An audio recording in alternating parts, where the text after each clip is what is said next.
Alors la maintenance, moi, c'est le cœur de mon enseignement. Je suis enseignant de méthode de maintenance, comme on dit. Et comme je le dis souvent à mes étudiants, la maintenance est partout. Oui. Elle est aussi bien sur un bateau de la Marine nationale que dans un hôpital ou que dans un parc d'attractions ou encore dans l'industrie agroalimentaire ou pharmaceutique. La maintenance est partout. La maintenance fait partie de tous ces secteurs d'activité, qu'ils soient des secteurs de la production et des services, comme on dit. Et il y a quelques années, on parlait à grand renfort de communication du développement durable. Ça, Ouais. on a entendu ça, on a tous entendu ça. Aujourd'hui, on parle d'indice de réparabilité. C'est des choses qui font partie des discours actuellement. Mais tout ça, tous ces éléments-là, tous ces mots-là, ben, ont à l'intérieur d'eux-mêmes la maintenance. Donc la question que souvent on se pose, mais au final, c'est quoi la maintenance? Très souvent, quand on entend c'est quoi la maintenance, je ne vais pas vous faire le schéma et des images que tout le monde a. Eh bien non, ce n'est pas ça. En fait, la maintenance, si on reprend la définition de la maintenance, c'est l'ensemble de toutes les actions techniques, administratives et de management destinées à maintenir ou à rétablir un bien afin qu'il puisse remplir la fonction requise. Et dans cette définition, on retrouve dans le maintenir la famille des maintenances préventives et dans le rétablir la famille des maintenances correctives. Alors, en clair, quand je dis à mes étudiants, finalement, c'est quoi votre mission? Eh bien, la mission de la maintenance, c'est que le système soit opérationnel quand on en a besoin. Autrement dit, il faut qu'il soit le garant, la maintenance est le garant de la disponibilité de l'équipement. Et qu'est-ce que ça veut dire, la disponibilité de l'équipement? Je vous confie la maintenance de ma voiture. Alors je suis prêt à vous payer pour ça, c'est pas un souci. Par contre, quand moi j'appuie sur le bouton ou que je tourne la clé de contact, mon véhicule doit être opérationnel. Quand j'en ai pas besoin, vous faites ce que vous voulez. Par contre, si je ne fais pas ça, c'est-à-dire que je ne vous donne pas un petit peu d'argent pour assurer la maintenance, le jour où j'en ai besoin, j'ai un rendez-vous, un changement exceptionnel de carrière, je rentre dans ma voiture, ça ne démarre pas, je ne vais pas être content. Et je m'en prendrai qu'à moi-même, puisque je n'ai pas voulu investir dans la maintenance. Donc, la maintenance, on en trouve partout. Dès qu'il y a une installation, il y a une maintenance. On en a, comme ça a été rappelé, à l'hôpital, évidemment, heureusement. On en a dans les banques, heureusement. On en a dans le milieu industriel, on en a dans les hôtels. Donc, en fait, on trouve la maintenance partout. Et c'est des métiers passionnants. Et Karim, justement, une question complémentaire. Comment expliquez-vous que les jeunes ne connaissent pas mieux ces métiers et qu'on ait ces problèmes d'attractivité dont on parlait, et notamment auprès des jeunes femmes? Quelle est l'image de la maintenance, vous qui côtoyez beaucoup de jeunes? Comment voyez-vous les choses? Alors, auprès des jeunes, quand on pose la question à nos étudiants, une fois qu'ils sont chez nous, si c'était à refaire, 100% disent oui. Mais la question, c'est comment les faire venir. Et là, je m'adresse aussi aux parents. C'est-à-dire qu'on peut avoir des discours de ce type-là, mais je dis, quelle serait votre réponse si votre fils disait « j'ai envie de faire de la maintenance ». Honnêtement, tu es sûr? Eh bien voilà. Donc, c'est un réel changement culturel, vraiment culturel. J'insiste sur le culturel parce que, en France, malheureusement, on n'a pas d'école d'ingénieurs estampillés maintenance. On se dit, mais c'est pas possible. Eh bien, c'est une option de 5e année. Parce que vous le savez bien, il y a des usines qui ont pris l'option défaillance et d'autres pas. Bon. Donc, c'est un réel travail à faire, mais l'ensemble, tout le monde. Les études de l'IMT, c'est Martine qui me disait ça, dans les années à venir, les demandes, c'est de l'ordre de 40 000 postes. On forme 40 000 on forme 40 000 ingénieurs à l'année. Les demandes vont plutôt vers 60, et avec les deux crises qu'on vient de subir, sanitaire et énergétique, on s'achemine vers des demandes pour aller former 70 000, voire 80 000 ingénieurs. Voilà. C'est énorme. Et maintenant, si je le ressens sur la maintenance, c'est 40 000 pour 20 000 diplômés. Bah oui. Cherchez l'erreur. Donc, effectivement, c'est un métier passionnant. Alors, les filles en maintenance, elles ont des postes magnifiques parce que quand il y a des changements à faire passer, on le sait tous, hein. Oh, ça fait 30 ans qu'on fait, qu'est-ce qu'on va changer? Par contre, quand c'est une fille qui vient proposer des nouvelles procédures, ça passe. Les garçons, comme il y a quand même une majorité d'hommes, ils sont beaucoup plus tolérants et ça passe très très bien. Donc ce sont de très bons postes. Absolument. Alors je vous invite à découvrir ce document qui s'appelle « La maintenance des métiers d'avenir ».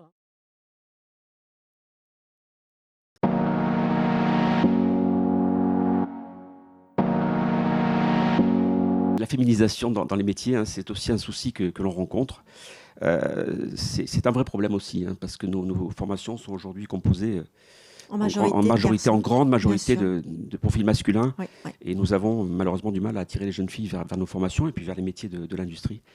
Et donc là aussi, il y a un axe qu'il faut essayer de creuser. On souffre encore, je crois, aujourd'hui d'une mauvaise image de la maintenance, d'une image qui est malheureusement avec une grosse connotation négative. Oui, et de pénibilité. Et c'est vrai qu'aujourd'hui, la technologie a fait que les métiers de la maintenance sont accessibles et on sort de cette image qui nous accroche encore un petit peu. Et ben c'est pour ça que pour justement lutter contre ce stéréotype et ce cliché, on va donc accueillir parmi nous Juliette Roras. Juliette, je t'en prie.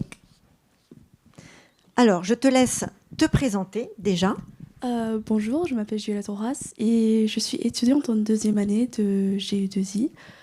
Et alors, pourquoi, Juliette, dans ton parcours, finalement, qu'est-ce qui au lycée a fait que tu as eu un déclic pour te dire je vais rentrer dans un IUT et particulièrement dans une filière qui destine au métier de la maintenance?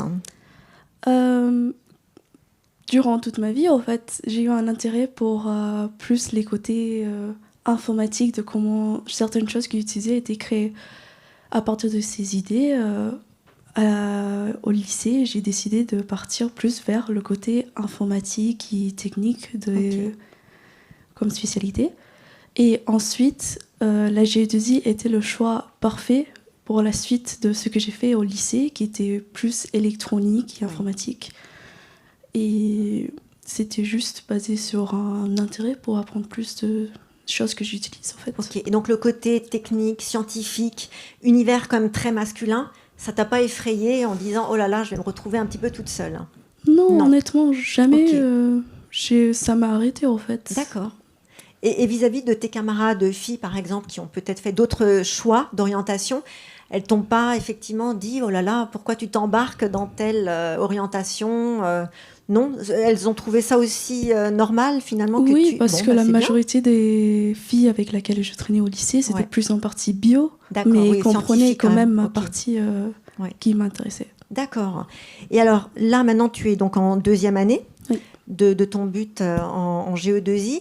Dans quoi, effectivement, tu te projettes dans les années à venir? Puisque le but peut aussi donner accès, on va dire, à d'autres carrières, dont les voies de l'ingénierie. Est-ce que c'est un choix vers lequel tu t'orienterais, celui-là? Oui. D'accord. Je me tends plus pour aller vers l'ingénierie, plus vers le côté domaine informatique. D'accord. Et robotique. Ok. Et est-ce que quand tu t'es, on va dire, t'as pris l'orientation de l'IUT, est-ce que tu savais déjà avant que l'IUT et ces formations permettaient de pouvoir accéder aux meilleures grandes écoles finalement d'ingénieurs? Oui, je savais, j'avais déjà fait quelques recherches par rapport à ça et j'ai vu que l'IUT, c'est ce qui me correspondait le plus pour faire ça. Et du coup, tu vas intégrer une école d'ingénieur par la voie de l'apprentissage. Donc ça aussi, c'est un aspect qui t'intéresse particulièrement, d'être tout de suite quelque part immergé dans la culture et dans les activités de l'entreprise? Oui, parce que d'un côté, personnellement, j'apprends mieux en pratiquant les choses que j'apprends en cours. Du coup, par voie apprentissage, je pense que je serai mieux que voie normale, conférée. Et du coup, à terme, une fois que tout ton parcours de formation sera achevé, est-ce que tu as un secteur en particulier vers lequel tu te destines plus qu'un autre? Je pense plus vers le côté aéronautique et aérospatial que je voudrais, et sinon j'irai dans le secteur automobile. Juliette, un message peut-être à l'adresse des jeunes qui nous regardent et de leurs parents. Pourquoi effectivement les filles ont tout intérêt à aller vers ces métiers de la maintenance? Qu'est-ce que tu leur conseillerais? Honnêtement, il y a beaucoup de choses et beaucoup de domaines qu'on puisse faire en partant dans tous ces départements. Il y a vraiment beaucoup de choses passionnantes à apprendre. Par exemple, moi, en G2I, j'ai vraiment les secteurs comme l'énergie, la robotique, et beaucoup de choses intéressantes comme ça. Et vraiment, vous arrêtez pas juste parce que vous êtes une fille, en fait.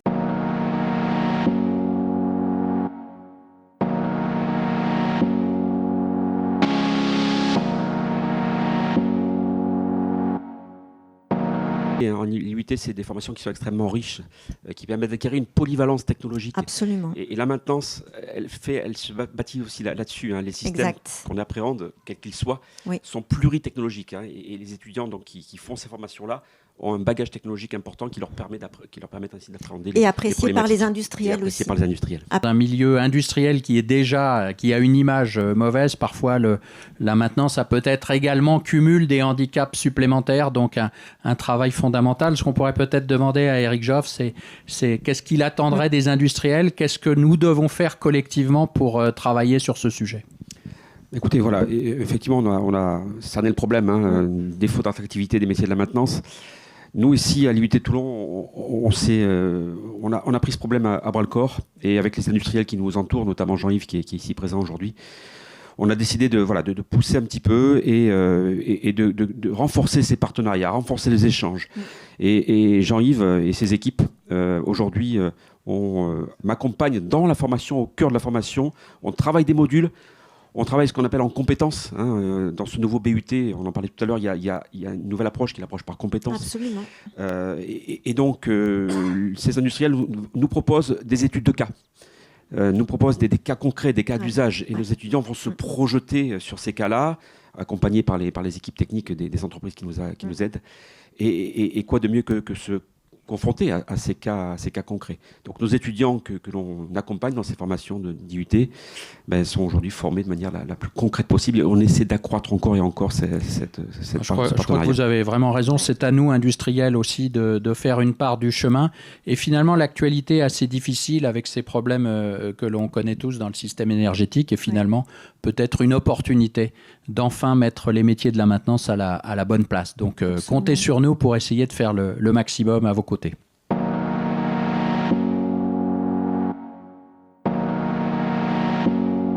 Et je voudrais vous livrer juste très rapidement quelques idées sur la maintenance. Je voudrais juste signaler que la maintenance, je crois, en France, c'est un domaine qui est sous-estimé.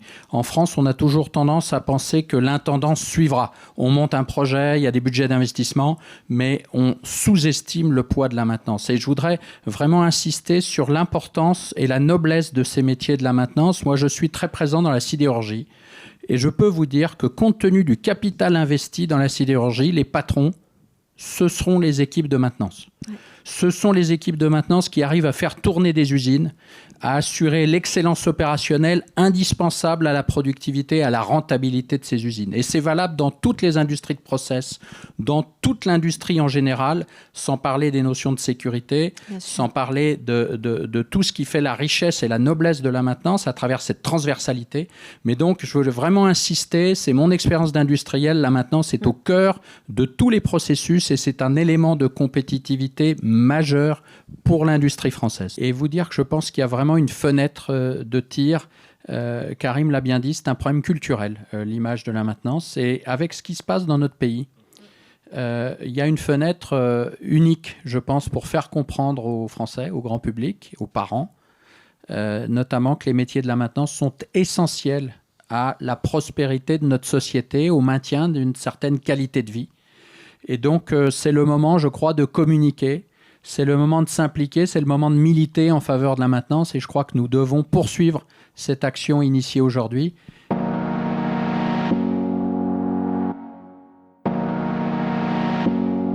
Donc la vision de la maintenance, moi ce que j'en retiens de 15 ans, ça fait 15 ans qu'on a créé la boutique avec mon épouse, c'est des rencontres avec des gens qui sont extraordinaires, qui sont dans l'engagement, qui sont dans le courage et qui sont dans l'humilité. C'est-à-dire qu'on n'entend pas beaucoup parler. Par contre, on entend parler quand ils ne sont pas là. C'est-à-dire que quand le responsable de maintenance ou le technicien de maintenance n'est pas là, on s'en aperçoit tout de suite. Quand il est là et que tout tourne, il n'y a pas vraiment de sujet, quoi. Et au-delà de ça, c'est des gens qui vont être dans le soin des choses. C'est le titre d'un livre qui est sorti par des sociologues qui sont penchés sur le sujet. Ils vont prendre soin des choses. Ils vont s'occuper des choses et tout ça de manière transparente, façon monde du silence, sans faire de bruit, sans faire de vagues. Mais si vous voulez, la reconnaissance qu'on peut leur donner, c'est le fait qu'on n'en entende pas parler d'eux. Et moins on entend parler d'eux, et mieux ça se porte. Ça veut dire que mieux l'usine tourne et mieux le système est efficace et opérationnel. Donc pour la jeunesse, pour les jeunes, moi ce que je peux leur dire, c'est déjà c'est des métiers qui sont très bien payés, puisqu'il faut parler aussi quand même du concret. C'est des métiers qui ont un sens, puisque vous êtes aux manettes, c'est vous qui permettez, par exemple dans le cas d'une centrale thermique, à des gens, des hôpitaux, des usines, de produire, quoi. Des hôpitaux d'avoir de l'électricité, de sauver des vies. Donc quand ça tourne pas, vous avez une responsabilité qui est forte, quoi. Et donc vous avez un sens immédiat à ce que vous faites. Vous faites une erreur, vous la payez, ou vous réussissez, vous avez une fierté qui est énorme. Et ça, c'est vrai que c'est rarement vu, c'est rarement mis en œuvre. Mis en avant, en tout cas, comme on l'a tous souligné. Et je pense que c'est important qu'on soit tous là ici pour se le dire. Et finalement, pour conclure tout ça pour les jeunes, le sens aussi, c'est l'engagement environnemental. On est bien d'accord que les choses doivent changer. L'usine qui pollue et qui fume, elle pollue et elle fume peut-être actuellement, mais elle polluera moins, elle fumera moins. Mais néanmoins, elle est là. Deuxièmement, quand Eric parlait de la réparabilité, l'économie circulaire s'appuie sur quoi ? Sur la réparation. La réparation, c'est quoi ? C'est une des activités de la maintenance. Faire durer un bien plus longtemps, c'est aussi le travail des gens de la maintenance. Donc c'est un effet vertueux et c'est un impact direct sur l'économie et sur l'environnement. Donc on fait en sorte de faire chichement, de réparer plutôt que de remplacer. Donc conclusion, engagez-vous et vraiment intéressez-vous à ces métiers. Et peut-être, Jean-Yves, dire aussi que la maintenance, qui a toujours été perçue comme un centre de coût, maintenant, avec l'intégration de toutes les nouvelles technologies, c'est plutôt un centre, on va dire, de profit, justement. Donc ça, je pense que même les industriels doivent aussi peut-être l'entendre. Alors, ils l'entendent très fort, puisque comme les chiffres qu'a rappelé Karim, on manque de techniciens de maintenance. Donc là, ils se rendent bien compte que c'est loin d'être un centre de coût, c'est un centre de coût quand il n'y en a pas, la maintenance. Mais justement. Ils ont compris que les coûts et les surprises financières et budgétaires arrivaient quand on n'avait pas une équipe de maintenance qui était bien staffée. Rencontrer des gens qui travaillent dans le métier, de rencontrer les enseignants, de discuter avec peut-être des proches de la famille ou des parents plus éloignés, et de bien considérer ça de manière très factuelle. C'est aussi un métier non délocalisable. C'est clair. C'est-à-dire qu'à un moment, on ne peut pas faire la distance en Teams, quoi. Non. Enfin, de la maintenance, en Teams, ça ne fonctionne pas. Donc c'est quelque chose qui est intrinsèquement local, ça se passe en local. C'est bien payé, c'est valorisant, ça a du sens, mais c'est peu connu. Donc intéressez-vous à ça, moi c'est le conseil que je vous donne.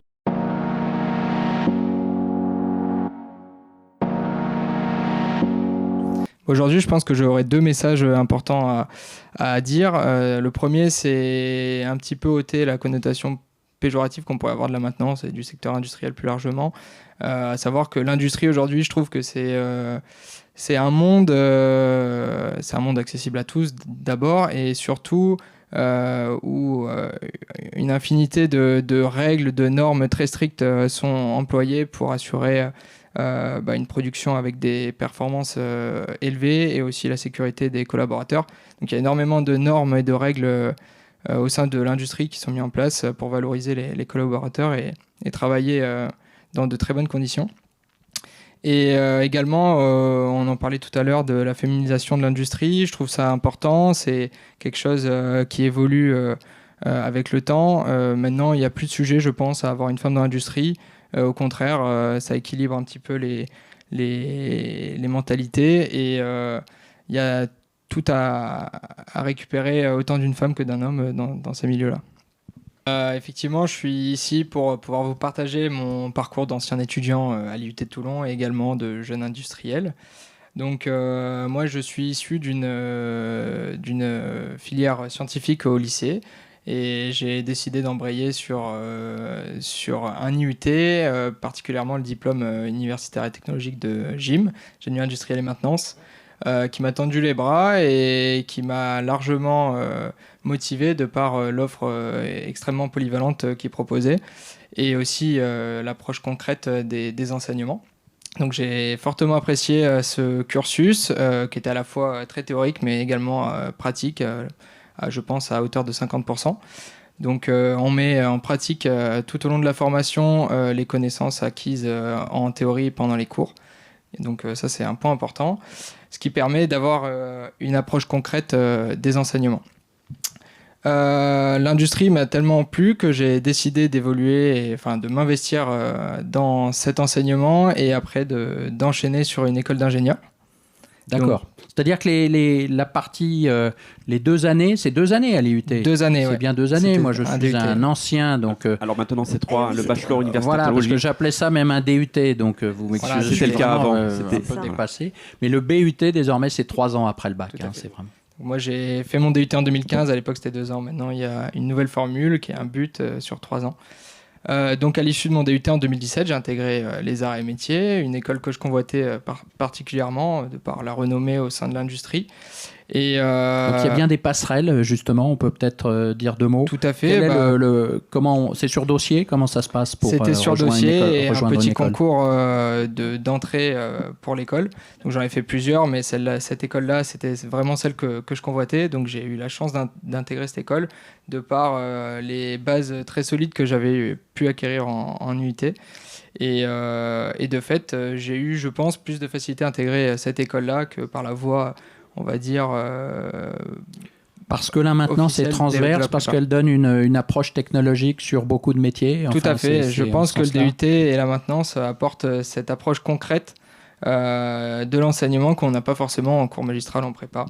Donc je mets en avant réellement cette formation parce qu'elle est d'une part polyvalente, concrète et aussi à petite échelle. C'est des promotions d'une 25 ou d'une trentaine de personnes qui permet d'avoir une proximité avec les enseignants et ça c'est très appréciable. 3 ans d'école d'ingénieur. Tout à fait. Et puis la rentrée dans la vie active. Exactement. Donc moi j'ai choisi de faire ma dernière formation entre mes 3 ans d'école d'ingénieur par la voie de l'apprentissage. J'ai eu la chance d'intégrer le groupe Plasticomium qui était un équipementier automobile de pointe sur l'injection plastique. Et donc j'étais dans une usine de pré-série, c'était une ligne pilote où j'étais en charge de la maintenance du site et des équipements, donc la maintenance à la fois préventive et prédictive. J'ai mis en place là-bas par exemple toutes les gammes de maintenance préventive qui étaient destinées à garantir la disponibilité des équipements et à assurer la continuité de service de l'usine. Donc c'est très important du point de vue de la production et du coup de la rentabilité du site. Et donc suite à ça, j'ai une passion personnelle et profonde pour les bateaux, donc j'ai eu la chance de pouvoir retrouver mes racines ici dans le sud et d'exercer actuellement donc sur la base navale de Toulon, où je fais ce qu'on appelle du MCO naval, c'est-à-dire la maintenance et le maintien en condition opérationnelle des bateaux et sous-marins de la Marine nationale. Je suis fier de ça parce que j'approche des équipements, des installations, des bateaux classés confidentiels secrets et qui intègrent des équipements vraiment de pointe. Et donc je m'épanouis dans mon métier. Aujourd'hui, je suis donc chargé d'affaires au sein du groupe SNEF et je suis chargé de projets de modernisation et de maintenance des bâtiments de la marine. On peut peut-être dire un mot de l'importance justement dans la marine. La maintenance est valorisée justement. Là, on est dans un métier, dans un secteur, je pense, où on est conscient, évidemment, puisque on est très vite en situation difficile au milieu des océans. Donc, est-ce que tu peux peut-être nous en dire un mot, un peu la façon dont la maintenance est valorisée au sein de la Marine nationale? Tout à fait. C'est extrêmement important parce qu'il y a un enjeu opérationnel très fort derrière ça. Sans maintenance, il n'y a pas de bateaux qui partent en mer et donc pas de continuité de service de notre armée en mer. Et alors, il peut arriver qu'il y a des bateaux qui rentrent en avarie, c'est-à-dire qu'il faut apporter une réponse corrective extrêmement rapide et efficace. Et sinon, les arrêts techniques prévus permettent aux bateaux d'être maintenus de manière prévisionnelle et donc d'assurer leur service dès qu'ils sont déployés sur des terrains d'opération. Je complète juste. Il y a 20 ans, il y a un service qui a été créé spécialement au sein de la Marine nationale, ce qui s'appelle le service de soutien à la flotte, et qui est vraiment dédié à la garantie de la disponibilité opérationnelle des bâtiments. Donc c'était assez avant-gardiste. C'est sans doute un bon moyen de revaloriser ce métier aussi, c'est de montrer combien il est important. C'est au-delà de la compétitivité, là, c'est un enjeu de souveraineté véritablement. Et je crois que et d'être à Toulon pour parler de maintenance, c'est justement l'occasion de mettre en avant la Marine nationale. Finalement, un sous-marin, c'est à la fois une centrale nucléaire, un pas de tir de fusée et tout ça sous l'eau. Donc j'imagine les défis en termes de maintenance qu'il y a derrière. Tout à fait, c'est des installations qui concentrent une technologie extrêmement importante. On passe du nucléaire à l'automatisme, à l'hydraulique, à l'électrique. Il y a toutes les technologies, on retrouve tout. Et il y a un enjeu très fort d'assurer cette maintenance-là pour garantir la disponibilité.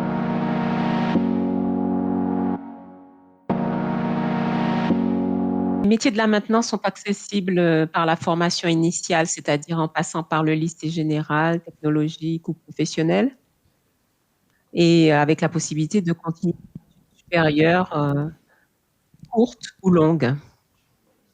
Donc tout ça peut se faire à temps plein ou bien par alternance, donc avec l'apprentissage, qui est une modalité de formation disponible pour les jeunes à partir de 16 ans jusqu'à moins de 30 ans et qui permet de travailler tout en préparant un diplôme.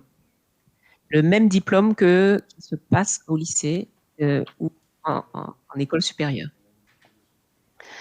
Donc la formation continue permet aux salariés ou aux demandeurs d'emploi de se former tout au long de la vie active. Et on peut aussi passer par la validation des acquis de l'expérience qui concerne les personnes qui souhaitent valoriser leur expérience à travers l'acquisition d'un diplôme. Donc les métiers de la maintenance concernent tous les profils, tous les niveaux, du CAP au Bac+5. Donc vous avez différentes possibilités de vous former. Des exemples de formation. Donc, dans le domaine de la maintenance, vous l'avez entendu, ça concerne tous les secteurs professionnels, de l'aéronautique, en passant par l'informatique, la logistique, l'agroalimentaire, l'énergie, etc. Donc, il y a plus de 2000 formations dans le domaine de l'industrie disponibles sur Parcoursup pour les élèves après le bac qui souhaitent prendre cette orientation. Bon, pour retrouver toutes les informations sur les formations et les métiers, vous pouvez vous rendre sur le site onicep.fr. Si vous avez des questions, vous pouvez aller sur la plateforme monorientationenligne.fr. Ce sont des conseillers qui répondent par téléphone, par mail ou par chat à toutes les questions qui concernent l'orientation. Et c'est un service public gratuit, ouvert à tous. Donc, vous pouvez vous rendre sur le site ONICEP et vous aurez toutes les informations avec des témoignages de professionnels, des vidéos métiers et la publication aussi des guides que vous pourrez vous procurer de façon dématérialisée ou bien les guides papier que vous allez recevoir par la poste.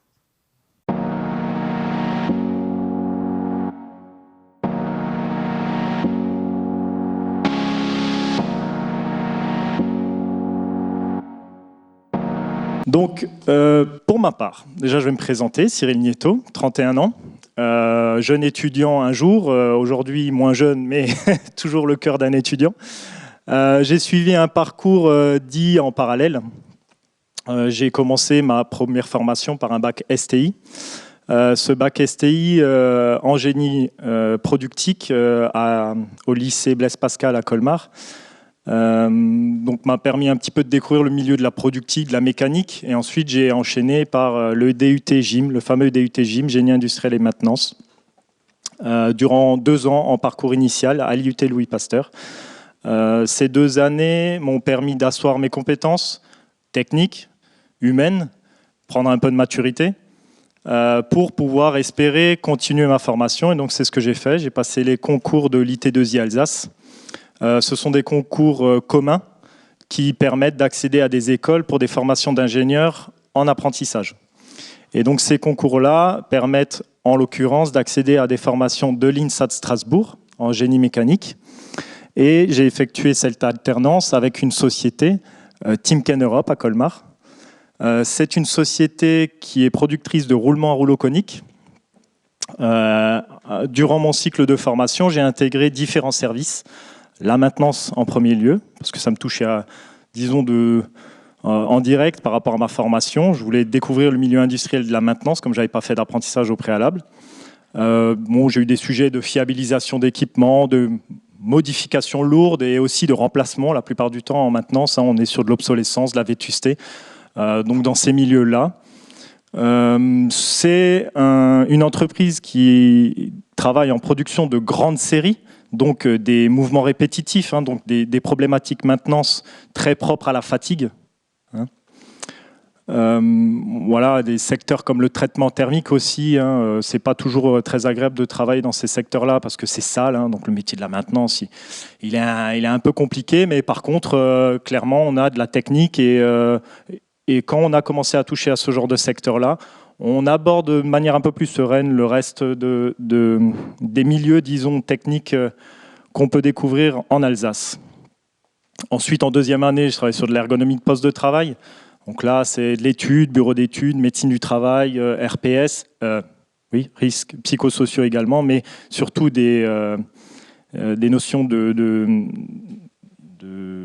troubles musculo-squelettiques. Voilà, je vais y arriver. Et en dernière année, j'ai travaillé à l'étude d'un flux de production associé à donc, des déroulements spécifiques pour les marchés de l'automobile à très haute valeur ajoutée. Et donc, on a remis en place toute une chaîne de production en réfléchissant à tous les flux, la supply chain, la production, les outils de production, etc.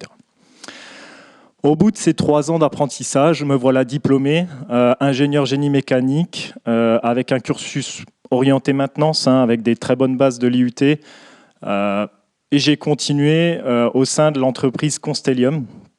Constellium, fabricant d'aluminium à 2 destinations, automobile et agroalimentaire. C'est une usine qui produit 40 000 tonnes d'aluminium par an. Alors, ça vous paraît énorme, mais Constellium est un petit parmi les grands. Voilà, 40 000 tonnes, c'est quasiment le minimum quand on est dans ce secteur-là de volume de production d'aluminium. Donc tout type d'alliage, hein, des 6 000, des 4 000, des 1000, et à chaque fois associé à des applications propres. Pour ma part, j'ai travaillé sur la partie agroalimentaire, donc avec des normes spécifiques. J'ai d'abord commencé mon expérience chez Constellium en tant qu'ingénieur fiabilisation, consultant. Donc avec des sujets de fiabilisation essentiellement. Puis au bout de 1 an et demi, on m'a proposé d'intégrer les équipes de Constellium en interne. Et là, j'ai pris les fonctions d'ingénieur process. Là, je me suis occupé de process plutôt orientés chimie, traitement de surface, hein, où on va convertir la surface de l'aluminium, appliquer un vernis à destination des boîtes boissons, canettes, etc. Voilà, après, effectivement, industrialisation d'un procédé d'induction, donc là, lié à de la réglementation. On va encore en parler après, mais l'évolution de la réglementation sur les produits chimiques impacte tous les secteurs, et notamment la métallurgie, pour le traitement de surface. Et j'ai industrialisé un procédé d'où tout le parcours d'industrialisation, de la conception, réalisation, formation. Voilà, au bout de ces belles années d'expérience chez Constellium, j'ai décidé de quitter la société pour découvrir encore d'autres métiers. Donc là, j'ai touché au métier de la rectification, au métier de la métallurgie, traitement de surface, chimie, et j'ai continué en fait dans la plasturgie. Alors c'est un peu anecdotique, mais c'était que 2 ans, on va dire.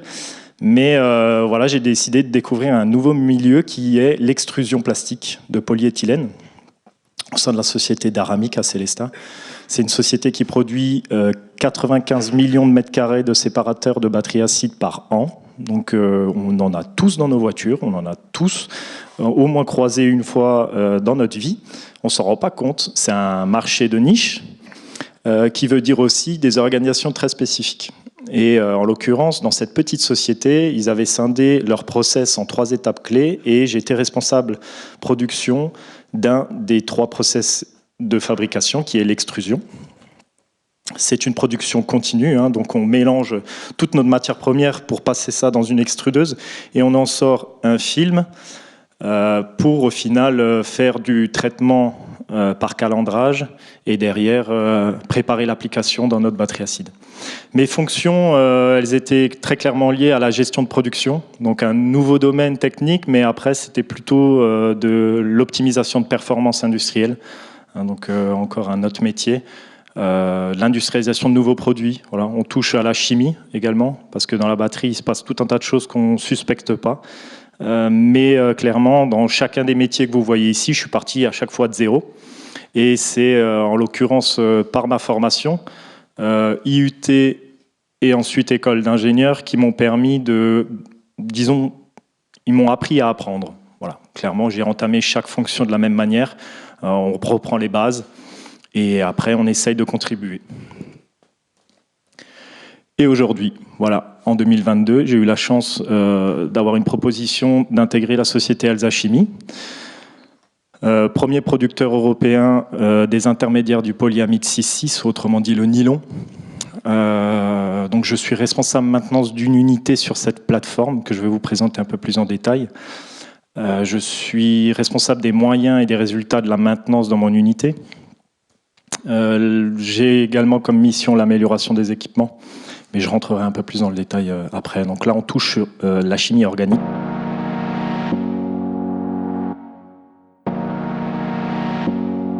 Voilà, je m'appelle Fanny Ouzelot, j'ai 36 ans, je suis mariée et j'ai 2 enfants.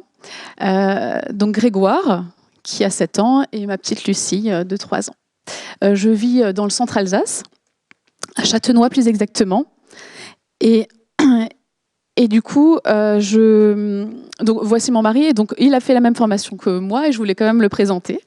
Parce que du coup, on s'est suivi en fait tout au long de notre formation. D'abord en DUT Génie industriel et maintenance, puis ensuite en école d'ingénieur où on a suivi la même formation aussi. Et lui aujourd'hui est adjoint au directeur du centre de valorisation énergétique de la ville de Colmar. Donc c'est finalement c'est voilà de son métier, c'est de brûler les déchets pour en faire du chauffage pour la ville de Colmar, notamment pour l'hôpital Pasteur. Je commencerai par me présenter aussi par l'entreprise, donc Technique Électrique. Je suis dirigeante en fait depuis 2014, depuis mes 27 ans, de cette entreprise. J'ai la chance de diriger voilà, cette équipe très sympathique avec tous mes collègues. On est situé à Erstein.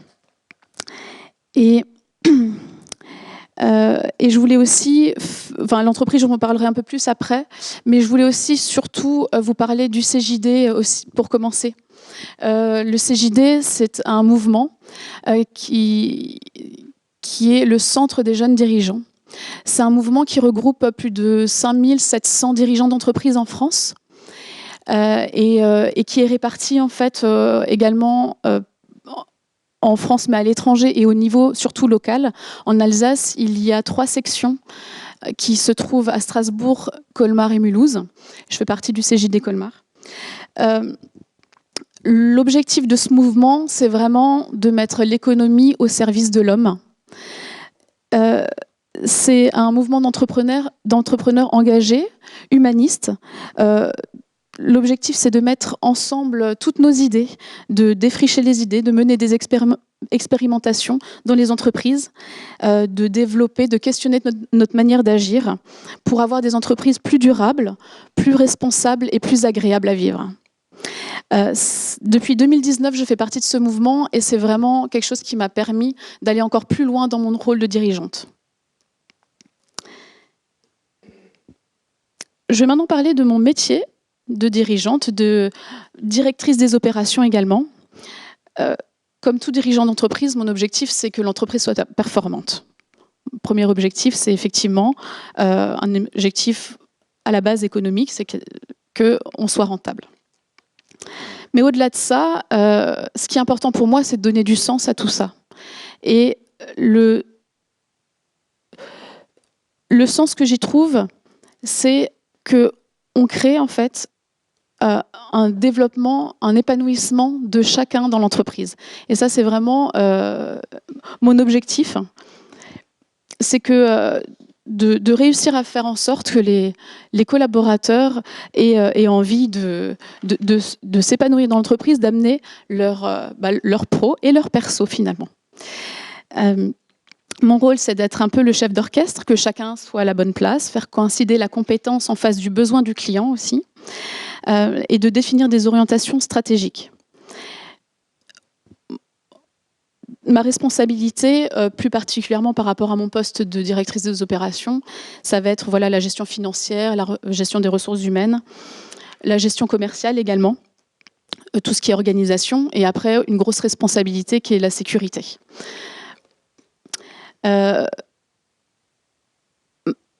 C'est une responsabilité d'être dirigeant, mais c'est aussi une grande liberté. Et c'est là où je peux, quelque part, développer, en fonction de mes ambitions personnelles et de mes valeurs, que je vous détaillerai un peu plus tard dans la présentation.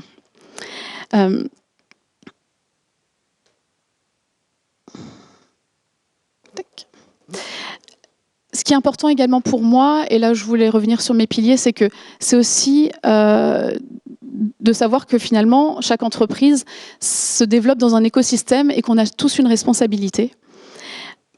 Et que en faisant partie du CJD depuis 2019, c'est vraiment un des points importants de pouvoir développer la responsabilité à travers ces entreprises.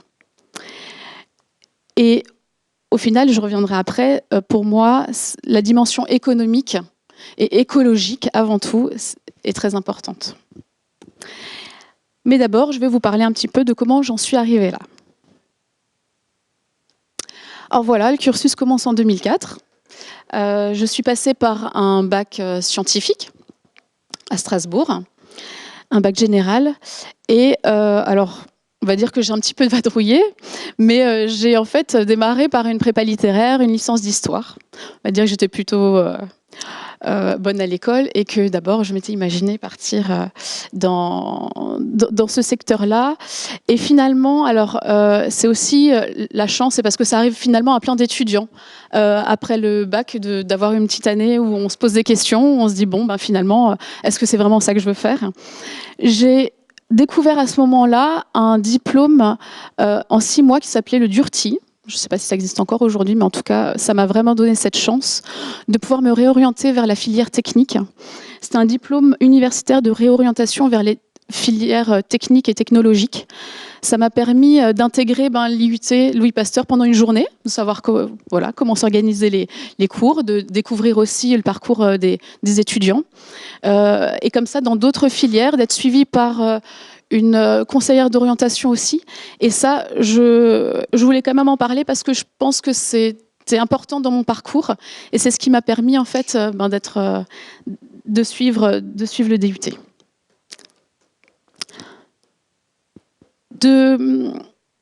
Donc de 2005 à 2007, j'ai donc intégré l'IUT Louis Pasteur ici à Schiltigheim. Une formation qui a été vraiment un socle très important de base dans tous les domaines techniques finalement, mécanique, électrique, informatique et particulièrement la maintenance. L'IUT, c'est aussi la découverte et la rencontre avec des personnes, des étudiants qui sont devenus des amis, un réseau finalement avec lequel aujourd'hui que je rencontre toujours, mais que ce soit personnel ou professionnel, qui sont aujourd'hui des clients, des fournisseurs, des partenaires. Et ça, c'est très important pour moi. L'IUT a été vraiment, la formation génie industriel et maintenance a vraiment été le socle pour partir ensuite vers la décision d'aller en école d'ingénieur. Je voulais également parler rapidement du stage que j'ai réalisé à la fin et qui m'a permis d'avoir vraiment ma première expérience professionnelle dans l'entreprise Heineken pour l'amélioration de la ligne de fût. Et ensuite, on part vers mon parcours, vers l'ingénierie mécatronique. L'ingénierie mécatronique, pour moi, ça a été clairement dans la suite logique de l'IUT. J'ai retrouvé de la mécanique, de l'électrique, de l'électronique, de l'informatique. Pour moi, c'était vraiment dans la continuité. J'avais décidé de le faire par apprentissage parce que j'avais envie de mettre un pied dans l'entreprise et le stage que j'avais passé, c'était vraiment très très bien passé et j'avais vraiment envie d'acquérir de l'expérience professionnelle. Et c'est là où, aujourd'hui, avec la possibilité de faire aussi le DUT par apprentissage, je trouve que c'est une chance exceptionnelle qu'on donne aux jeunes et c'est une chance exceptionnelle qu'on donne aux entreprises aussi. J'accueille d'ailleurs depuis l'année dernière un étudiant qui fait un BUT industriel et maintenance chez nous. Et c'est vrai que aujourd'hui, rien que pour l'intégration dans les entreprises, mais aussi pour le recrutement, chez nous, en tout cas, on passe à 95% par l'apprentissage. Cette formation, donc je l'ai faite en apprentissage en région parisienne, à l'Institut des sciences et techniques des Yvelines, l'ISTI, et en partenariat avec le CFA Ingénieur 2000. Quand je disais que la mécatronique, c'est la suite logique du génie industriel et maintenance.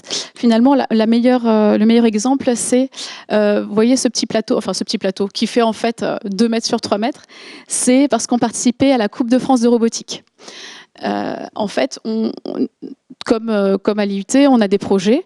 Et le projet, pendant mes 3 années d'école d'ingénieur, ça a été de participer à cette Coupe de France qui réunissait finalement beaucoup d'écoles en France pour créer pendant toute l'année scolaire un robot autonome afin de participer à des petits combats. Alors chaque année, c'était d'autres concours. Donc on fabriquait des robots pour qu'ils puissent se retrouver chaque année en fin d'année au concours de robotique. L'apprentissage, je l'ai réalisé dans l'entreprise Superba qui se trouve à Mulhouse. Superba, c'est une entreprise qui fabrique des machines textiles.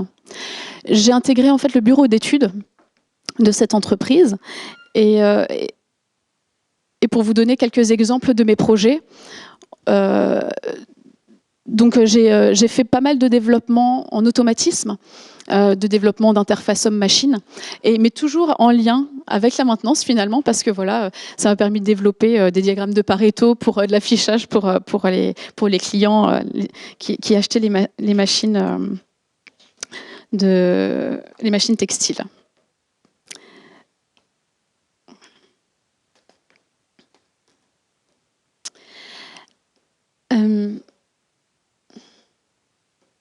Il y a d'autres projets que j'ai réalisés, notamment la réduction de consommation électrique d'une ligne de production. Ça, c'était très très important déjà à l'époque, avec des moteurs à haut rendement, avec des obligations de mettre en place ce type de moteur. Et donc, c'est des analyses que j'ai pu faire, des analyses également de dysfonctionnement machine. Et j'avais aussi mon projet de fin d'études qui était de développer un système de détection de défauts sur des mailles textiles. La 3e année d'école d'ingénieur m'a permis de faire une expérience à l'étranger, à l'université de Coventry en Angleterre. Une superbe expérience, à la fois par le fait de pouvoir rencontrer des étudiants du monde entier, parce que finalement en Angleterre, il y a plein de jeunes qui se retrouvent, et aussi de pouvoir avoir une autre expérience et un double diplôme en Master Engineering and Management avec une formation plus axée sur le projet, la gestion de projet, le management et également des domaines comme le lean management. Et ça a été très intéressant.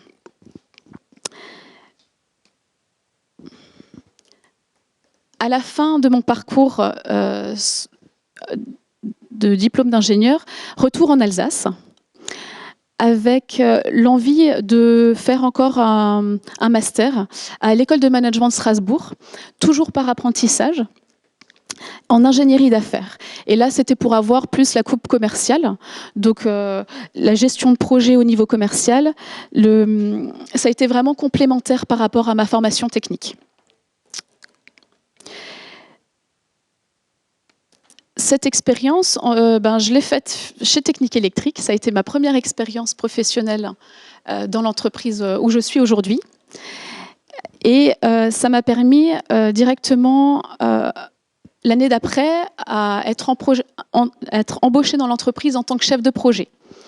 Et mon premier projet, c'est un projet qui est quelque part toujours d'actualité aujourd'hui. Ça a été de mettre en place un ERP dans l'entreprise, un logiciel de gestion qu'on utilise toujours aujourd'hui et qui a vraiment été le socle de la transition chez nous, par aussi, je vais vous en parler un petit peu plus après, mais la transition par rapport au départ à la retraite de mon papa et à la reprise de l'entreprise par moi juste après.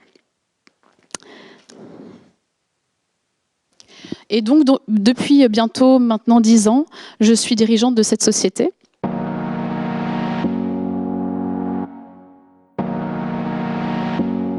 commencer avec le parcours universitaire. Donc j'ai fait mon DUT gym en 2016 que j'ai obtenu en 2018, donc ça fait pas longtemps. Ensuite une licence CIMI, hein, donc ici toujours à l'IUT.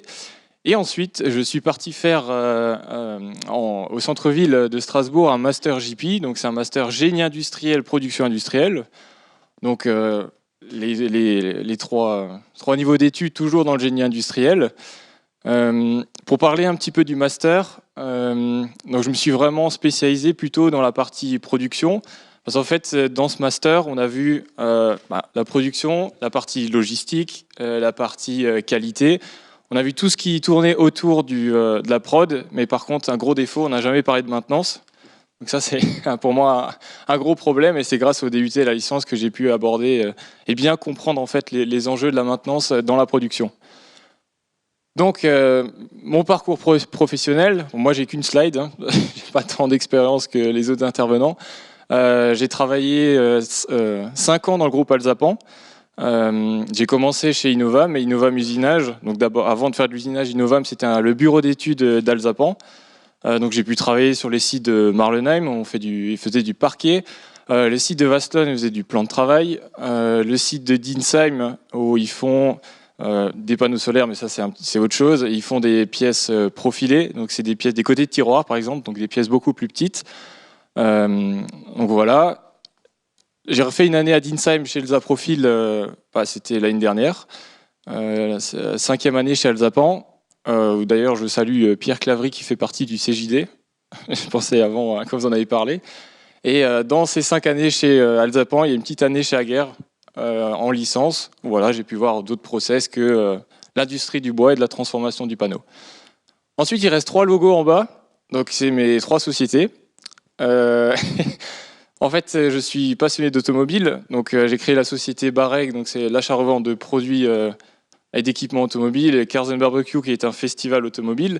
En fait, c'est ce qui m'a donné le goût d'entreprendre, c'est l'automobile, et donc c'est pour ça que j'ai créé Regenas. Donc on va en parler tout de suite. Donc Regenas, c'est une société société d'ingénierie destinée à l'industrie. Donc c'est tout frais, hein, j'ai créé ça il y a 6 mois. C'est vraiment tout frais. J'ai commencé avec une partie génie industriel, on va en parler après. Donc vraiment l'étude du process de la production. Et j'ai rajouté à ça, et je me suis spécialisé maintenant dans les robots collaboratifs.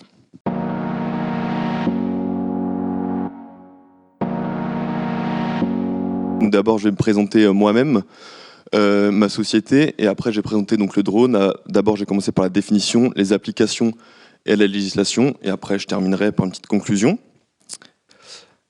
Donc moi, mon parcours, j'ai d'abord commencé par un BTS maintenance industrielle, donc au lycée Jean-Baptiste Schwilger à Célestat. Pendant ce BTS, j'ai travaillé ou fait des stages dans différentes sociétés, telles que Safran, Stocco France et CMO à Aubernais. Par la suite, donc, je suis venu ici, dans ce merveilleux IUT, pour faire une licence pro TAM, donc, chez Forestia à Markolsheim. Donc là, j'ai plus commencé en fait avec le BTS vraiment sur la partie purement technique. En licence pro, c'est vrai que il y avait plus de GMAO, plus d'ouverture technique, on va dire. Et puis j'ai eu la chance chez Forestia d'aussi bien pouvoir faire par exemple de la soudure que de la GMAO ou bien des macros Excel, des choses comme ça. Et puis après, j'ai terminé par un diplôme d'ingénieur en génie industriel, donc chez Hartmann à Lièvre. Et là, bon, le côté scolaire, c'était un petit peu compliqué parce que quand on arrive deux diplômes aussi techniques, sachant que j'ai fait STI 2D avant, les maths, ma première note c'était 6, 6,5 je crois. Donc j'étais au rattrapage alors que ça se passait bien jusque-là. Donc voilà, c'était un petit peu compliqué pour la partie études. Mais par contre, au niveau du travail, c'était super parce que j'étais aux travaux neufs en fait. Donc je pouvais avoir encore un autre point de vue de la maintenance depuis l'intégration de nouvelles machines, et aussi on faisait de la maintenance de machines existantes. Donc j'ai présenté, donc en parallèle de mon diplôme d'ingénieur en alternance, j'ai créé ma société, pas au début, hein. Au début je travaillais les maths, mais j'ai créé ma société en parallèle, et donc ma société s'appelle l'Aspimat, et je suis spécialisé en fait dans la prise de vue plutôt audiovisuelle en FPV, donc c'est des machines que je fabrique moi-même et qui prennent des tailles et formes différentes et elles me permettent de faire des images assez originales. J'ai des drones qui font la taille d'une main, et j'en ai d'autres qui sont plus grands, qui font de la taille des drones normaux qu'on a l'habitude de voir, mais qui par exemple font de 0 à 100 en 2 secondes, quelque chose comme ça, et qui montent à 200, enfin voilà. Donc ça c'est la première chose. Après, dans le cadre de ma société, je fais aussi de la formation pratique. Donc en fait, pour devenir télépilote professionnel, il faut faire... c'est un peu comme le permis de conduire, en gros, il faut l'équivalent du code de la route, mais aérien, qu'on passe à l'aéroport. Et il faut une partie pratique également, il faut avoir suivi une formation pratique. Donc moi, je suis formateur pour ça. Et donc ça me permet effectivement de maintenir mes compétences et de maintenir un assez grand réseau en fait, de télépilotes et de gens qui exercent dans le pilotage de drones en général. Et après, je propose aussi du drone classique, et je réponds à toute demande un petit peu spécifique et exotique, on va dire, de par mes connaissances techniques, on va dire, sur les drones, et puis de la législation, parce qu'on va le voir, c'est assez compliqué.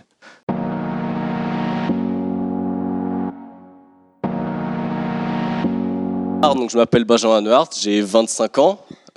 J'étais à l'IUT donc, de 2015 à 2017. Je me suis permis de mettre une petite photo de la promo à l'époque. Donc là, c'était pendant la semaine au ski. J'espère qu'elle existe toujours. C'était vraiment un bon moment. Du coup, après l'obtention de mon IUT, on va dire qui a vraiment développé mon appétence, on va dire, pour le technique et les métiers de l'industrie. J'ai poursuivi par une école d'ingénieur, du coup aux Arts et Métiers à Paris.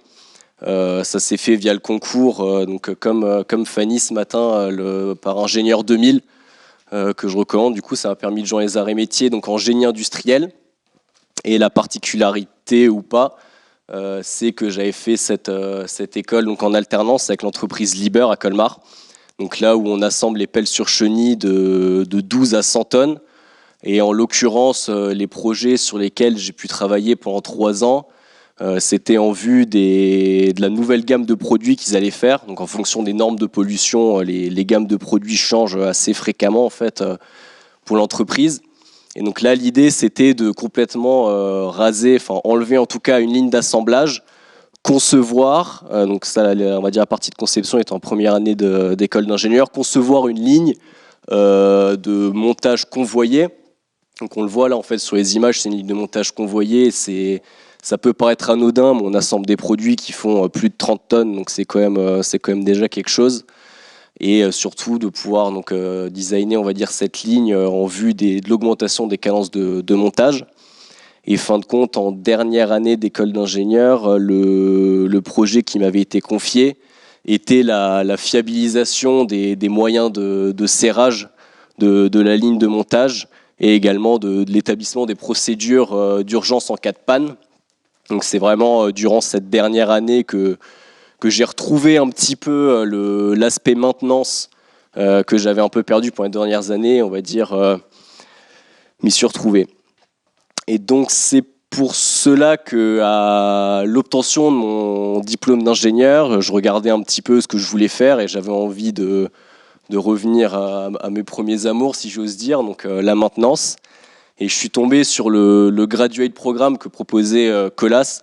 Donc graduate programme, en fait, ça va être on va dire une formation que l'entreprise va proposer pour les jeunes diplômés, où en fait, pendant 1 an et demi, on va être accompagné, on va dire, de manière un peu plus poussée, pour monter en compétences assez rapidement et pas en fait être jeté dans le bain directement après l'obtention de son diplôme. Et la particularité était que, donc au service matériel, le service maintenance, qu'en fait, de par la diversité des activités du groupe, je reviens en détail un peu plus après, en fait, on va voir les différentes casquettes que peut avoir l'ingénieur matériel au sein du groupe. Donc pendant 1 an et demi, donc à partir de 2021, j'ai pu, pendant 6 mois, dans l'Est de la France, travailler en atelier. Donc là, vraiment sur des thématiques de maintenance de matériel roulant, de matériel pour les travaux. Alors, je ne sais pas si on y arrive avec la souris.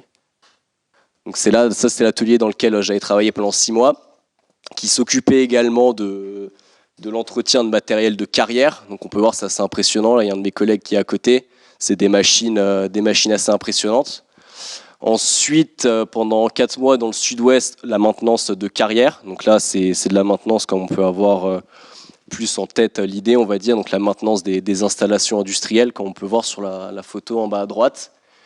Ensuite, 4 mois en Île-de-France, puisque Colas a également une activité industrielle.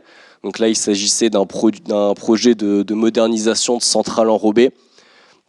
Donc c'est les industries qui fabriquent finalement l'enrobé, c'est ce qu'on voit sur le sol. Et donc là, c'était un projet qui visait à augmenter en fait les taux de recyclés, puisqu'on sait réutiliser la route pour en fabriquer de la nouvelle, si j'ose dire.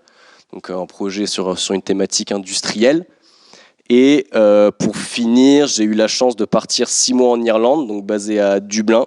C'est la photo qui pour moi illustrait le mieux ce séjour, même si on a quand même bien travaillé. Où en fait j'ai aidé au déploiement de l'ERP du groupe. Le groupe a changé, enfin en tout cas Colas, d'ERP il y a 3 ans maintenant. Et donc là c'était déployer, aider au déploiement de la partie GMAO de l'ERP pour nos amis irlandais.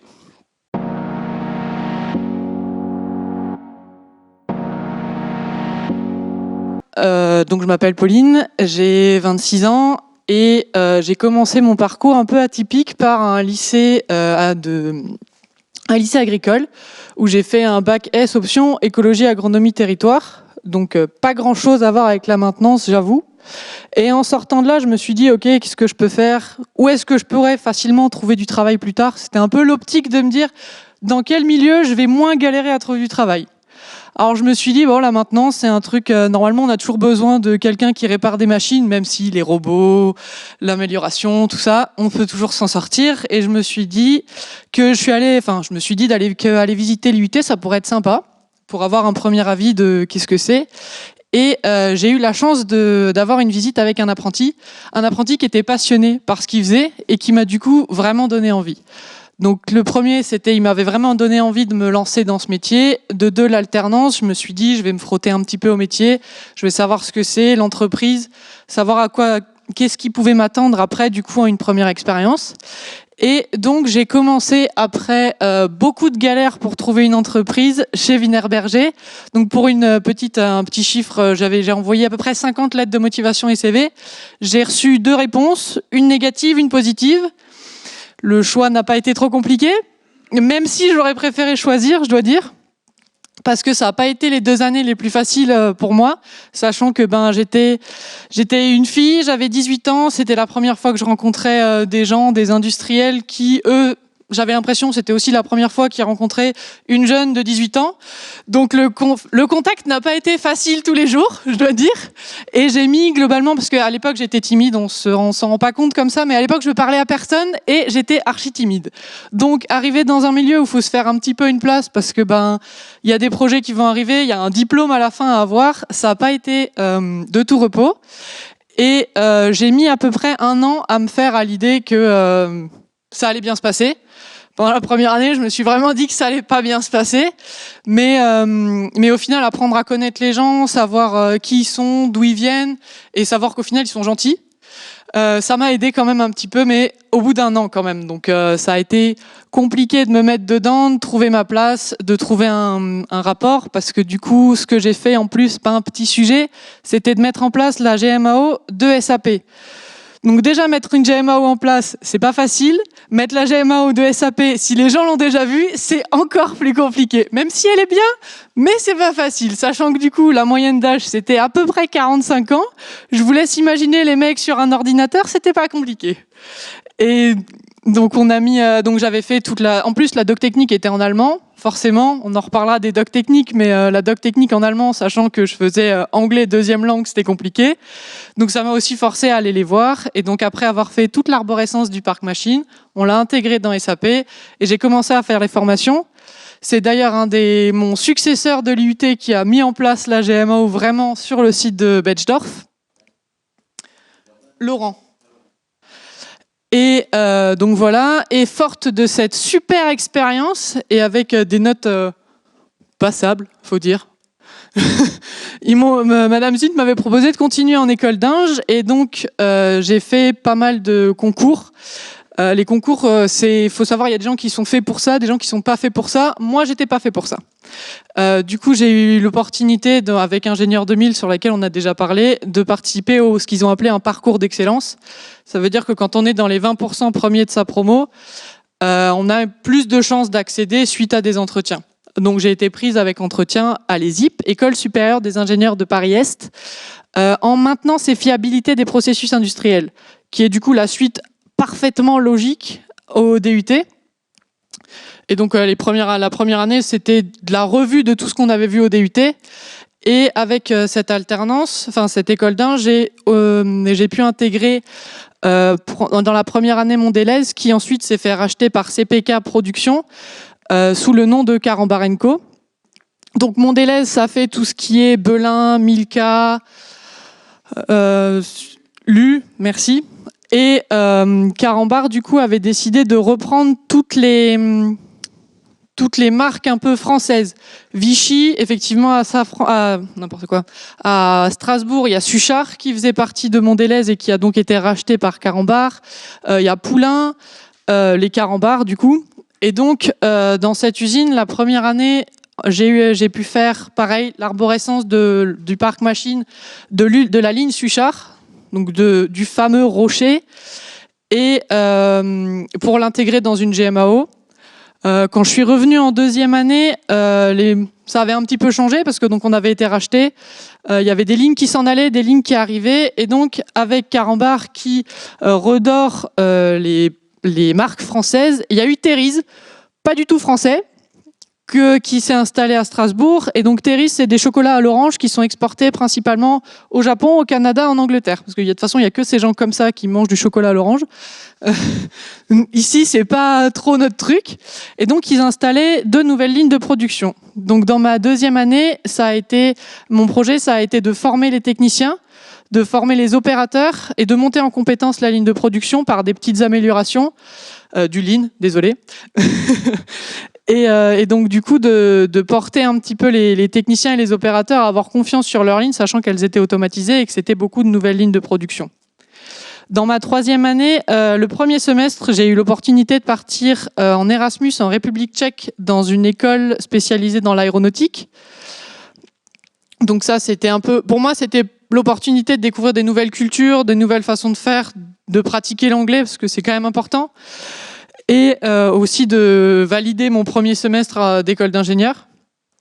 Et en deuxième année, en deuxième semestre de la troisième année, l'objectif, ça a été de monter en compétence une deuxième ligne de production et du coup de former, pareil, les opérateurs et les techniciens sur la ligne.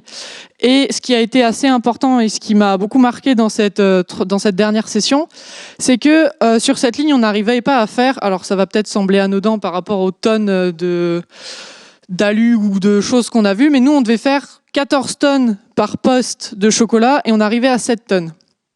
Pas trop à l'objectif. Et à un moment donné, on s'est dit, ok, on va faire une journée entière de nettoyage de la ligne, parce que du coup il y avait du chocolat, le chocolat avec le chaud ça fond, il y avait du carton, ça fait de la poussière, il y a du plastique, ça fait de la poussière, l'alu ça colle. Donc on a décidé de tout nettoyer en entier, et après un deuxième poste de remise en route parce que tout était déréglé, on a fait 16 tonnes dans le poste d'après. Donc c'est devenu une routine de se dire que toutes les semaines, on arrête une équipe en entier pour faire tout le nettoyage de la ligne. On perd une équipe, mais au final, on la gagne dans tout ce qu'on perd pas au fur et à mesure de l'encrassement de la chaîne. Voilà. Donc ça m'a aussi... c'était intéressant dans le sens où j'ai commencé à prendre ma place dans le milieu industriel et à un peu au moins me faire... avoir une place un peu de support et d'aide au diagnostic des techniciens. Et du coup, tout de suite après ça, j'ai eu l'opportunité de travailler chez Safran. Donc ça fait un peu 3 milieux différents. J'ai travaillé dans le bâtiment, puis dans l'agroalimentaire, et là je vais dans l'aéronautique. Et chez Safran, ils m'ont embauché en tant qu'ingénieur méthode maintenance, donc pour mettre en place des indicateurs, ça tombe bien, c'est le sujet du jour. Et aussi suivre un petit peu la mise en place de la GMAO, encore, parce qu'ils avaient changé 1 an et demi avant, et en fait, il n'y avait pas eu de formation. Les techniciens n'avaient pas été aidés à travailler sur cette GMAO, donc forcément, le management du changement, ça a été compliqué aussi. Et donc moi, j'arrivais avec mes 5 ans d'expérience à dire que la GMAO c'est bien parce que je l'avais mis en place dans mes 2 dernières expériences et en plus que ça pouvait nous aider à travailler mieux.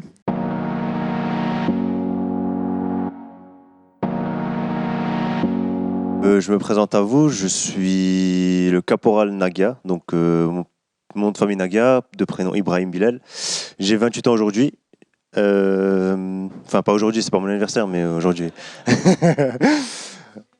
Comment? Donc 28 ans, je suis sapeur-pompier professionnel depuis juillet, donc de l'année dernière, juillet 2022. J'ai été avant cela contractuel depuis décembre dernier, et avant ça, j'ai été volontaire. Mais bon, je vais vous raconter un peu mon parcours dans les diapositives qui vont suivre.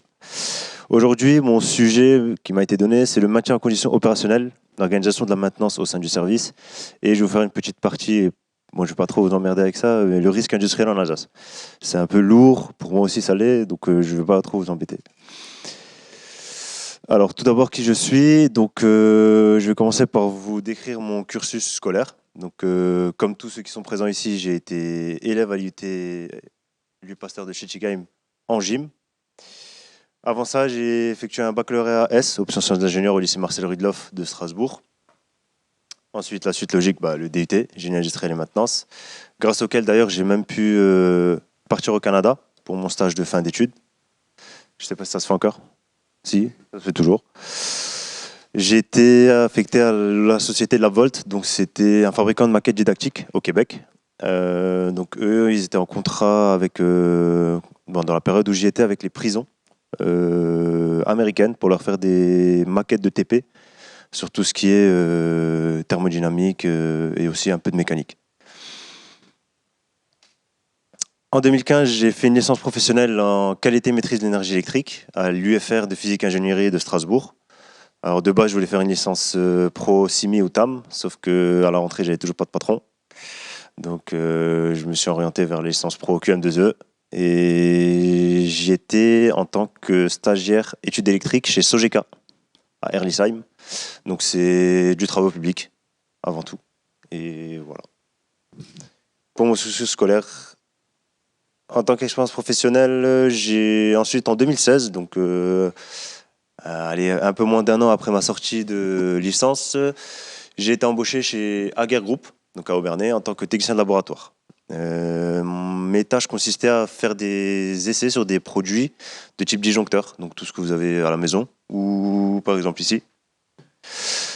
Au début, j'étais sur la partie petit matériel, et ensuite j'ai basculé sur une partie où c'était tout ce qui était disjoncteur et interrupteur pour les entreprises. Donc c'était du plus gros calibre avec des plus grosses intensités qui passaient dedans. Donc ce que je vous disais, donc réaliser des essais, le bureau d'études et les ingénieurs, etc. Faisaient des modifications sur les produits. Donc on a acheté un nouveau polymère, on l'a fait fondre, on a changé l'enveloppe du produit, on veut essayer de voir ce que ça donne pour réduire les coûts. Le ressort, on l'a orienté de 45 degrés par rapport à l'origine pour voir aussi est-ce que ça passe toujours ou pas.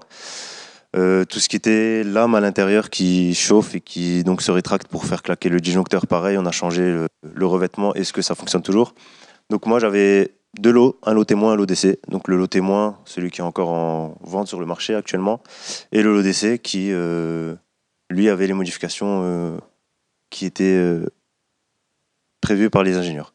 Une fois que ça s'était fait, j'avais un compte rendu à faire, un rapport, des fois en anglais, parce que Ager est une société pas seulement française, il y en a en Inde, en Chine. Donc une fois que ça s'était fait, mon rapport était envoyé, on avait une petite réunion. Si ça fonctionnait, tant mieux, tout allait bien. Par contre, si ça ne fonctionnait pas, il fallait savoir le pourquoi du comment et expliquer aux ingénieurs où est-ce que ça n'a pas fonctionné forcément et quelles sont les améliorations qu'on pouvait apporter sur ces produits. Ensuite, j'ai complètement changé de milieu. Donc, je suis passé dans le monde de la nuit, entre guillemets, on va dire. J'ai été co-gérant d'un établissement de nuit. Donc, au début, j'ai commencé serveur. Voilà, comme on va dire. Et ensuite, au fur et à mesure, j'ai monté les échelons et jusqu'à être co-gérant avec un ami. Donc, on s'occupait de tout ce qui était réservation, plus tout ce qui était achat de fournitures, programmation des événements qu'on faisait, etc. Bien sûr, le monde de la nuit, c'est bien. On a tous fait entre guillemets notre expérience du monde de la nuit. C'est sympa, c'est cool, mais à un moment donné, on commence à prendre de l'âge, à grandir et on se focalise un peu plus sur notre avenir et à se dire on va quand même faire quelque chose d'autre. En fin 2022, donc comme je vous disais, depuis juillet, je suis caporal de sapeur-pompier professionnel au sein du service d'incendie et de secours du Bas-Rhin. Alors, les pompiers, c'est un grand monde. Je vous décrirai un peu qu'est-ce qu'un service d'incendie et de secours dans les diapositives qui suivent. Pour ma petite histoire, moi, j'ai été jeune sapeur-pompier au collège. Donc, j'ai eu la chance de faire 4 années de jeune sapeur-pompier. Donc, on apprenait un peu qu'est-ce qu'était le métier de sapeur-pompier. C'est de là que m'est resté ça a été ancré en moi et je me suis dit pourquoi pas un jour devenir volontaire d'abord. Et si ça me plaît vraiment, passer le cap de professionnel. Alors, j'ai été pris en tant que volontaire en 2020, donc en pleine crise de Covid. Ça fait maintenant 3 ans. Et au fur et à mesure du temps, je me suis dit que c'est ça que je veux faire. Et le dernier concours en date était en 2021. Donc j'ai passé le concours, c'est un concours de la fonction publique, ouvert à tous. Il faut juste, il me semble, si je dis pas de bêtises, jouir de ses droits français et avoir au moins le brevet. Donc jusque-là, il n'y a pas trop de difficultés. Ensuite, c'est une épreuve écrite, une épreuve sportive et une épreuve orale. Pardon. Donc l'épreuve écrite, c'est niveau 3e, comme je disais, donc français maths. Moi, à 27 ans, je me suis remis à faire des divisions posées sur papier, parce que calculatrice interdite, forcément. Fallait que je révise aussi le théorème de Pythagore. Je pense qu'il y en a plein d'entre vous qui ont peut-être oublié, mais oui, il existe toujours et il m'a servi. Ensuite, l'épreuve orale, donc c'est avec un jury composé de 3 personnes ou 4, cela dépend. Donc des pompiers pros et des RH et même peut-être des élus, des fois. C'est 15 minutes de présentation, 5 minutes de présentation et 15 minutes de questions. Donc ça peut être des questions sur votre vie, comme ça peut être des questions sur le service, comme comment fonctionne un service d'incendie de secours, qui a la tête, qui vote les lois, entre guillemets, ou le règlement opérationnel, etc.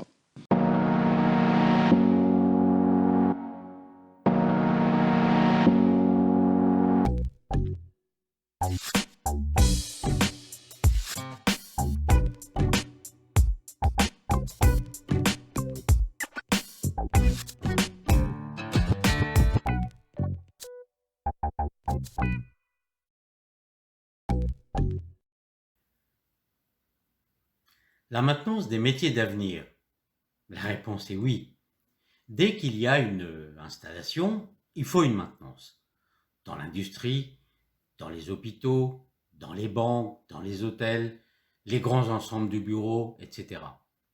Je vous invite à consulter ce document et télécharger éventuellement, soit sur le site de l'AFIM ou celui d'Osons l'Industrie. Avec la maintenance prévisionnelle, Predictive Maintenance en anglais, selon la norme, consiste à prévoir les pannes et à effectuer des maintenances régulières et planifiées pour prévenir justement les pannes et maintenir les équipements en bon état de fonctionnement. Les avancées technologiques telles que l'intelligence artificielle, l'Internet des objets, la réalité augmentée, la réalité virtuelle ont un impact significatif, entre autres, sur la maintenance prévisionnelle, en permettant aux techniciennes et techniciens de maintenance de collecter et d'analyser des données en temps réel pour détecter les problèmes et planifier les activités de maintenance en conséquence. Par exemple, les capteurs IoT peuvent collecter des données sur les équipements en temps réel, tels que la température, la pression, le niveau de vibration, etc., et les transmettre à des systèmes d'intelligence artificielle pour l'analyse et la prévision des pannes potentielles. De plus, la réalité augmentée et la réalité virtuelle permettent aux techniciennes et techniciens de maintenance de visualiser les équipements et les processus de maintenance de manière plus claire et détaillée, ce qui facilite la planification et l'exécution des tâches de maintenance. En conséquence, les avancées technologiques dans le domaine de la maintenance prévisionnelle ont des conséquences importantes sur les activités des techniciennes et techniciens, en les amenant à acquérir de nouvelles compétences et à utiliser de nouveaux outils pour maintenir les équipements en bon état de fonctionnement et réduire les temps d'arrêt imprévus.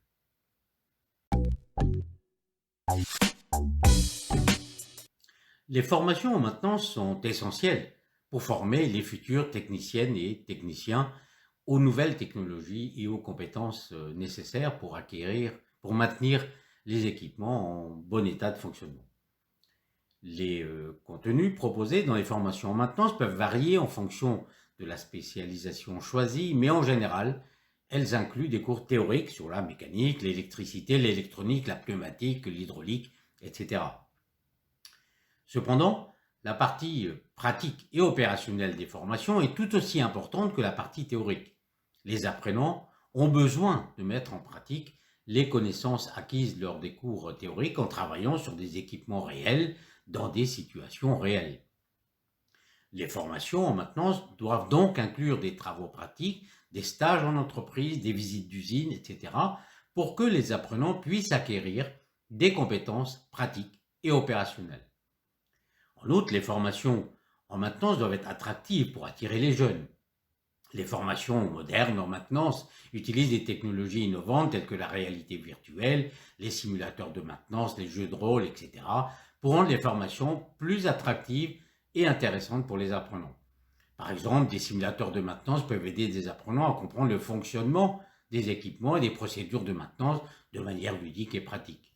En résumé, les formations en maintenance sont essentielles pour former de futurs techniciens et techniciennes en maintenance.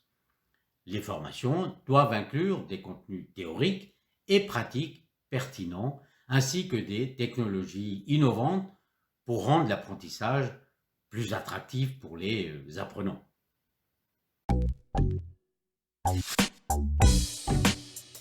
Effectivement, il est important de souligner l'importance de la place des femmes dans le secteur de la maintenance. Les femmes sont actuellement sous-représentées dans ce domaine, ce qui est dommageable car cela contribue en plus à une pénurie de main-d'œuvre dans ce secteur. Encourager les femmes à entrer dans le domaine de la maintenance peut aider à augmenter la diversité de la main-d'œuvre et combler une partie du déficit de personnel. Les femmes apportent souvent une perspective unique et des compétences complémentaires à celles des hommes, ce qui peut être bénéfique pour les entreprises. En outre, encourager la participation des femmes dans la maintenance peut aider à briser les stéréotypes de genre et à promouvoir l'égalité des sexes sur le lieu de travail. Cela peut également inspirer d'autres femmes à poursuivre une carrière dans les domaines scientifiques, technologiques, de l'ingénierie et des mathématiques. Il est donc important de promouvoir l'égalité des sexes dans le secteur de la maintenance en encourageant activement la participation des femmes dans ce domaine.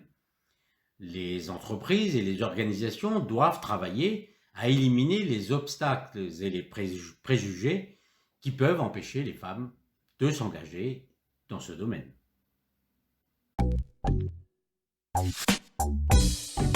En conclusion, il est important de souligner que les métiers de la maintenance sont non seulement des métiers d'avenir, mais aussi des métiers qui ont du sens et qui sont utiles à la collectivité.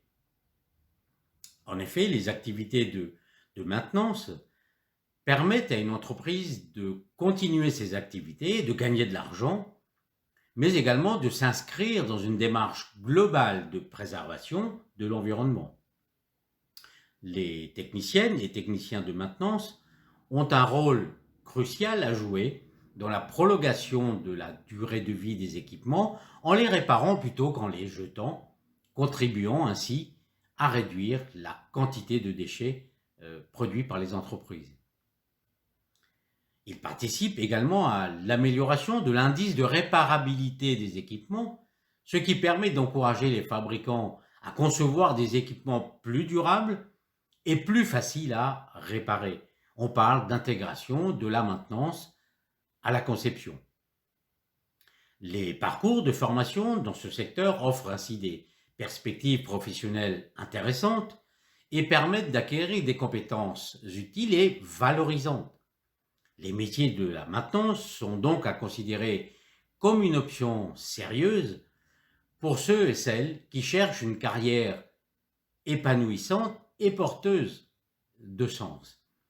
La maintenance, plus qu'un métier, une passion.